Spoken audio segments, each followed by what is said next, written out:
A los 48 años, Raúl González rompe finalmente el silencio. Durante décadas fue el símbolo del respeto, la lealtad y la elegancia del fútbol español. Nunca buscó titulares, nunca respondió a la polémica. Pero hoy, el histórico capitán del Real Madrid ha decidido hacer algo que nadie esperaba: revelar los 5 nombres que más marcados dejó en su memoria. Y no por razones positivas. Porque ahora, ¿qué ocurrió realmente detrás de las puertas del vestuario blanco durante los años más gloriosos y al mismo tiempo más tensos de su carrera? Lo que Raúl guarda no son simples desacuerdos deportivos, sino heridas profundas, traiciones silenciosas y decisiones que cambiaron su destino para siempre. Esta no es una lista hecha desde el rencor, sino desde la experiencia de alguien que lo ganó todo. Y también lo perdió todo sin hacer ruido. Y con esto llegamos a su lista. 5 nombres, 5 historias que revelan el lado más oscuro de una leyenda. Empezamos con el número 5. Número 5. José Mourinho. Cuando José Mourinho llegó al Real Madrid, muchos lo vieron como el Salvador, un entrenador ganador, directo, implacable. Pero para Raúl González, su llegada marcó el inicio de una ruptura silenciosa que jamás se cerró del todo. Según personas cercanas al vestuario, la tensión apareció desde las primeras semanas. Mourinho no quería símbolos del pasado, quería control absoluto. Y Raúl era demasiado grande para pasar desapercibido. Un miembro del cuerpo técnico recuerda una conversación privada que cambió todo. Mourinho fue claro, frío, sin rodeos. El equipo necesitaba mirar al futuro, no vivir de la historia. No fue un insulto directo, pero el mensaje era evidente. Raúl entendió que su estatus ya no lo protegía. Aquella noche, según un insider, salió del complejo deportivo en silencio, con la sensación de que su casa comenzaba a expulsarlo. La escena más dura ocurrió durante una reunión interna en Valdebebas. Mourinho, frente a varios jugadores, habló de intensidad, sacrificio y jerarquía basada en el presente. Aquí nadie juega por lo que fue, dijo. Varios testigos recuerdan cómo Raúl bajó la mirada. No respondió, nunca lo hacía, pero el golpe fue profundo. Para alguien que había dado todo por el club, escuchar eso fue devastador. Las semanas siguientes confirmaron lo inevitable: menos minutos, menos peso, menos voz. Raúl comprendió que ya no formaba parte del plan. Su salida al Schalke no fue una decisión natural, sino una despedida forzada, sin homenaje, sin reconocimiento. Se fue como si estorbara, confesó años después un trabajador del club. Por eso Mourinho ocupa el número 5. No por odio visceral, sino por representar el momento exacto en que Raúl perdió algo más que un puesto en el equipo. Perdió la sensación de pertenecer. Fue el inicio del final, el primer nombre de una lista marcada por silencios, orgullo herido y decisiones que cambiaron su vida para siempre. Número 4. Cristiano Ronaldo. La llegada de Cristiano Ronaldo al Real Madrid no solo cambió la historia del club, también alteró el equilibrio interno del vestuario. Para el mundo exterior, era la unión perfecta, la leyenda silenciosa y la nueva superestrella. Pero dentro, según varios testigos, la convivencia fue mucho más compleja. No chocaban en público, pero competían en todo, confesó un antiguo miembro del staff. Raúl siempre lideró desde el respeto y el ejemplo. Cristiano, en cambio, lo hacía desde la exigencia constante y la ambición sin límites. 2 formas opuestas de entender el poder. Los insiders recuerdan que, en los entrenamientos, cada gesto de Cristiano estaba cargado de intensidad, de necesidad de protagonismo. Raúl observaba en silencio, consciente de que el foco ya no estaba sobre él. Hubo un episodio clave que marcó la distancia definitiva. Durante una charla interna, Cristiano afirmó que el equipo debía adaptarse a los nuevos líderes, a quienes estaban en su mejor momento. No mencionó nombres, pero todos entendieron el mensaje. Un testigo recordó que Raúl no dijo nada, pero su expresión cambió por completo. En ese instante supo que su ciclo se estaba cerrando, aseguró. Con el paso de los meses, la transformación fue evidente. Cristiano se convirtió en el rostro absoluto del proyecto, mientras Raúl pasaba a un segundo plano. No fue una traición directa, sino algo más doloroso: la sensación de ser reemplazado sin palabras. Un compañero de vestuario lo describió así: Raúl dejó de sentirse imprescindible, y eso, para alguien como él, fue devastador. Nunca hubo una discusión abierta entre ambos, nunca un cruce público, pero la herida quedó. Para Raúl, Cristiano representó el inicio de una nueva era, en la que ya no había espacio para los líderes del pasado. Por eso aparece en esta lista, no como enemigo, sino como el símbolo de un cambio que lo empujó lentamente hacia la salida, sin ruido, sin despedidas y sin vuelta atrás.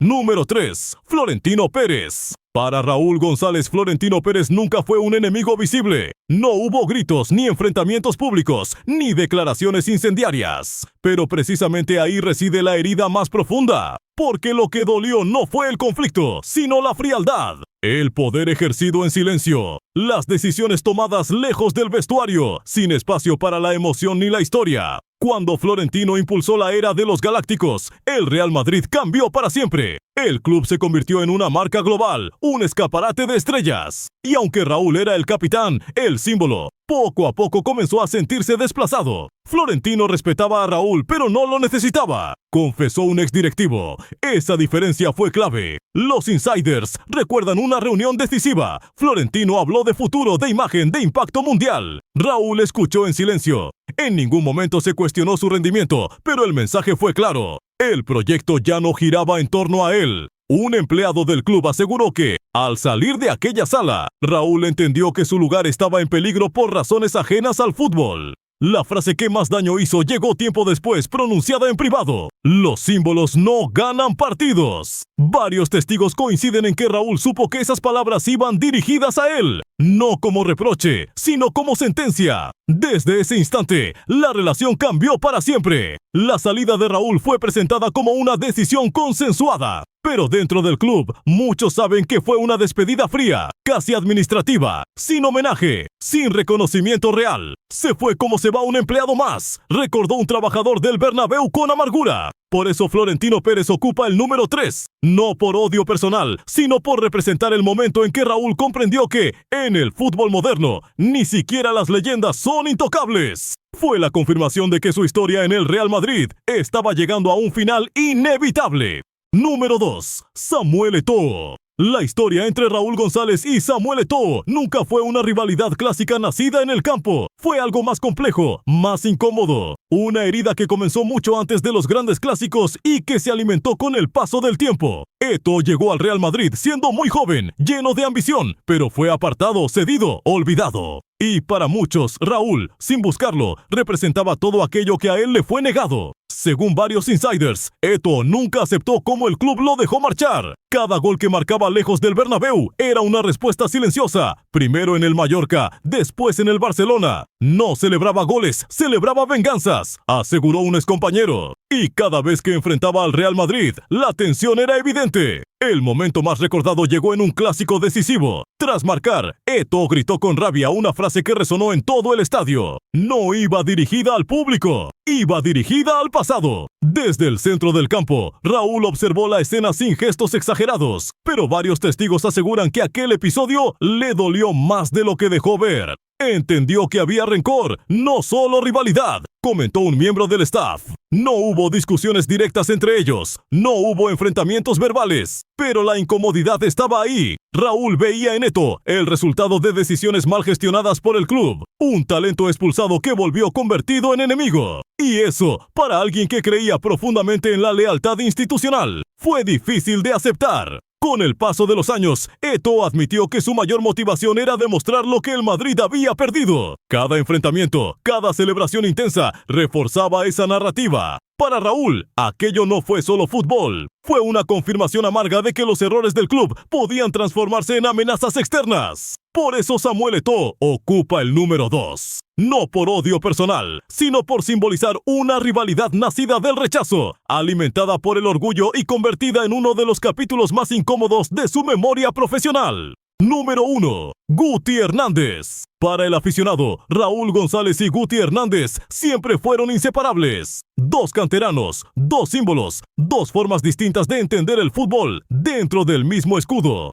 Pero quienes estuvieron en el vestuario del Real Madrid saben que esa relación tan celebrada en el campo terminó convirtiéndose en la herida más íntima de la carrera de Raúl. Guti era talento puro, imprevisible, genial y también indisciplinado. Raúl, en cambio, representaba el orden, la responsabilidad y la autoridad silenciosa. Durante años, esas diferencias convivieron sin problemas. Pero con el paso del tiempo, la tensión fue creciendo. No discutían, pero ya no se entendían, recordó un antiguo utilero del club. La distancia no llegó de golpe. Se fue construyendo con pequeños gestos, silencios y miradas esquivas. El punto de ruptura, según varios insiders, ocurrió tras un partido especialmente tenso. En el vestuario, Guti lanzó una frase cargada de ironía sobre el liderazgo y los privilegios dentro del equipo. No mencionó nombres, pero todos supieron a quién iba dirigida. Raúl permaneció en silencio, no respondió. Pero quienes lo conocen aseguran que ese comentario lo marcó profundamente. Fue como una traición entre hermanos, explicó un miembro del cuerpo técnico. A partir de ahí, la confianza se rompió. Raúl dejó de intervenir cuando Guti tuvo problemas internos. Guti, por su parte, interpretó ese silencio como abandono. La complicidad desapareció. Lo que antes era conexión en el campo se transformó en frialdad. Seguían jugando juntos, pero ya no se hablaban igual, confesó un excompañero. Con el tiempo, Guti perdió protagonismo y salió del club. Muchos esperaban un gesto público de Raúl, una defensa, una palabra. Nunca llegó, y esa ausencia fue para Guti la confirmación de que algo se había quebrado para siempre. Por eso Guti ocupa el número 1. No porque fuera el mayor enemigo, sino porque fue el más cercano. Porque ninguna decepción duele tanto como la que viene de alguien a quien considerabas un hermano. Y porque esa ruptura silenciosa y profunda dejó una cicatriz que Raúl jamás pudo borrar.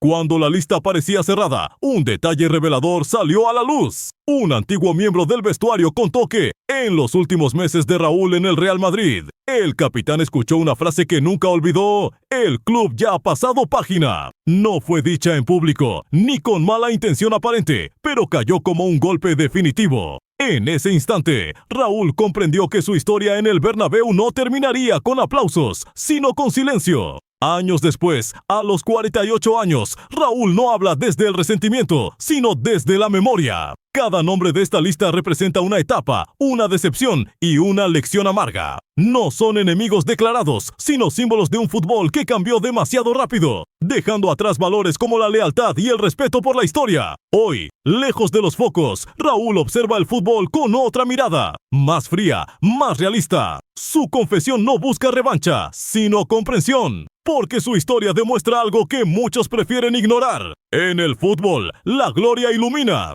pero siempre proyecta sombras. Y solo quienes las han vivido saben lo profundas que pueden ser.